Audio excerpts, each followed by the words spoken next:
हमारा धार्मिक क्षेत्र मदारी होता जा रहा है। हम जादू दिखाने में व्यस्त हो गए। 144 का कोई समीकरण नहीं होता। एक प्रचार है और कुछ नहीं। धर्म नंबर्स में, धर्म उन्माद में, धर्म कौतुक में घटित नहीं होता। उसको तमाशा कहते हैं, उसे खेल कहते हैं। तो ये जो असाधारण सी बात है 144 वर्ष वाली, मेरा मन इसके साथ नहीं जाता। हमारे प्रयागराज में आइए 50 करोड़ लोग महाकुंभ में स्नान।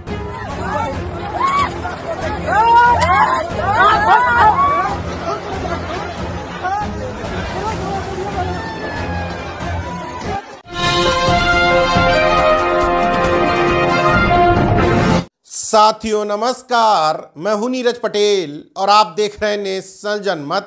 आज की इस खास पड़ताल में डिजिट नंबर 144 यानी कि 144 पर चर्चा, क्योंकि यही वो 144 नंबर है जिसने न सिर्फ पूरे देश के धर्मांधों को मूर्ख बना रखा है, बल्कि प्रयागराज, अयोध्या और बनारस शहर में रहने वालों को हाउस अरेस्ट करने के साथ ही मानसिक गुलामों को ट्रेन से लेकर के सड़कों पर जाम के झाम में फंसा रखा है।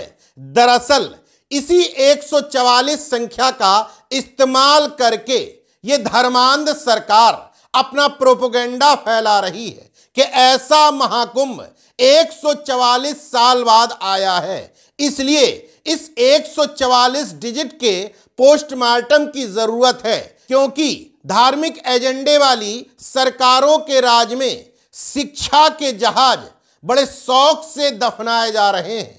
तमाम धर्म नगरियों में स्कूल बंद करके लोग धर्मांध बनाए जा रहे हैं और कुंभ में नहलवाए जा रहे हैं। और ये बात मैं यूं ही नहीं कह रहा हूं, बनारस के बाद प्रयागराज और अयोध्या से भी खबरें आ रही हैं कि स्कूलों को इन धार्मिक गतिविधियों को संचालित रखने के लिए बंद करने का निर्णय लिया गया है। और ये पहली बार ऐसा नहीं हो रहा है। कांवड़ यात्रा निकलेगी, कोई पाखंडी कथावाचक आएगा, धर्म का कोई आयोजन होगा, तो ये सरकारें स्कूलों को बड़े शौक से बंद कर देती हैं। बहरहाल आज का हमारा मुद्दा है डिजिट 144। नेशनल जनमत कुछ विश्लेषण करेगा तो कहा जाएगा कि आप अनीश्वरवादी हैं, इसलिए इस तरह की बात कर रहे हैं। तो मैं अपनी तरफ से ना कुछ कह करके अयोध्या के हनुमंत पीठ के पीठाधीश्वर आचार्य मिथिलेश नंदिनी शरण जी महाराज का बयान सुनवा दे रहा हूं, जो साफ साफ कह रहे हैं कि हमारा धार्मिक क्षेत्र मदारी होता जा रहा है। हम सिर्फ जादू दिखाने में विश्वास करने लगे हैं। हम कुछ ऐसा कह देना चाहते हैं जो सुनने में असाधारण लगता हो और दुनिया हमारी बात सुन करके चौंक जाए। सुन लीजिए। एक प्रचार है और कुछ नहीं है। 144 का कोई समीकरण नहीं होता। धर्म नंबर्स में, धर्म उन्माद में, धर्म कौतुक में घटित नहीं होता। उसको तमाशा कहते हैं, उसे खेल कहते हैं। तो जो हमारे पहले की पीढ़ियों को नहीं मिला, जो हमारे आगे की पीढ़ियां भी नहीं पाने वाली हैं, वह हमारे लिए हितकर होगा, ये कैसे समझेंगे हम। तो ये जो असाधारण सी बात है 144 वर्ष वाली, मेरा मन इसके साथ नहीं जाता। मैं किसी समझ के स्तर पर इसको ठीक नहीं पाता हूँ। कुछ हम असाधारण कह दें और चौंक जाए दुनिया, इसने हमें कुंठाग्रस्त बनाया है। मैं बहुत दुखपूर्वक और बड़ी विनम्रता से ये कहना चाहता हूँ, हमारा धार्मिक क्षेत्र मदारी होता जा रहा है। हम जादू दिखाने में व्यस्त हो गए हैं। आचार्य मिथिलेश नंदिनी शरण से पहले शंकराचार्य अभिमुक्तेश्वरानंद सरस्वती भी यही बात कह चुके हैं। उनको भी सुन लीजिए। 2000 में आए तब तक समझ आ चुकी थी, तो लोगों ने बताया कि 144 साल बाद आया है।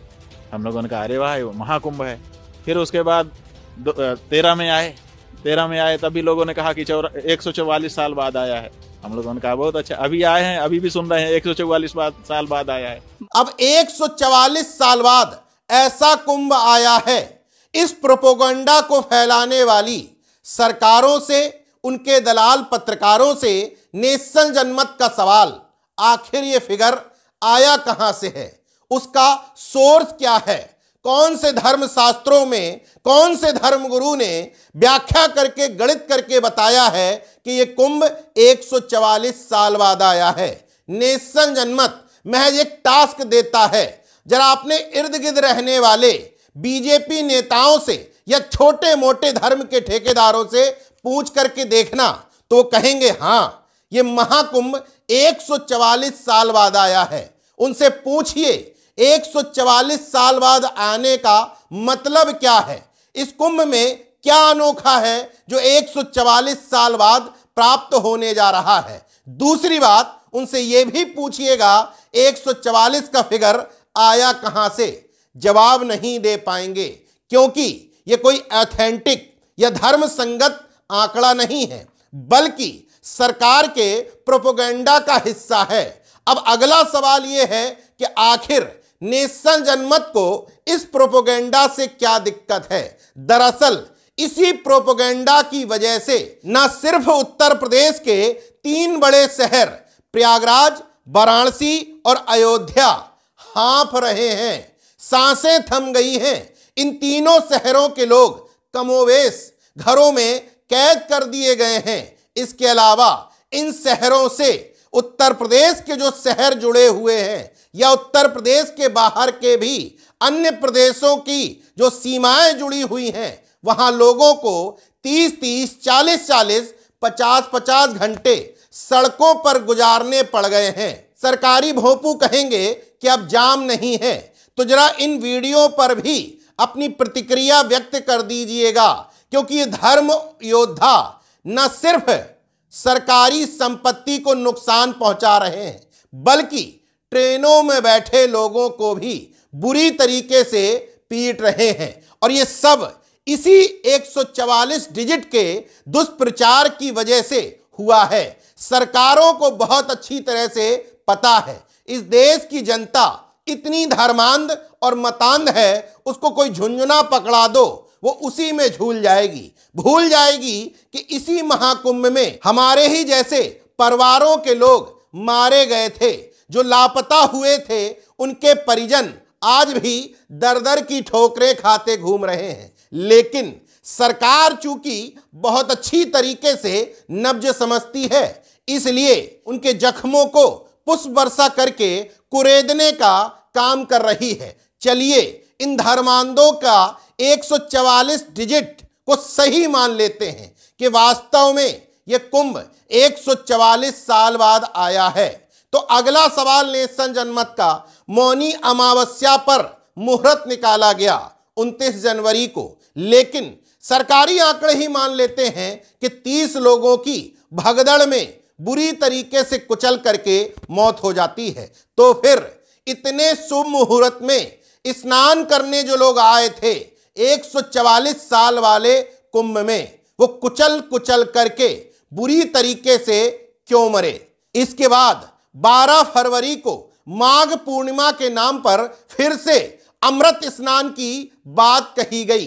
तो फिर उस मुहूर्त में स्नान करने वाले लोगों की नाव क्यों डूब गई, और उस नाव में 9 लोग सवार थे, 7 लोग किसी तरीके से बचा लिए गए, 2 लोग क्यों डूब गए। वो भी इसी 144 साल वाले कुंभ में आए थे और मुहूर्त देख करके खास मौके पर स्नान करने के लिए वहां तक पहुंच गए थे।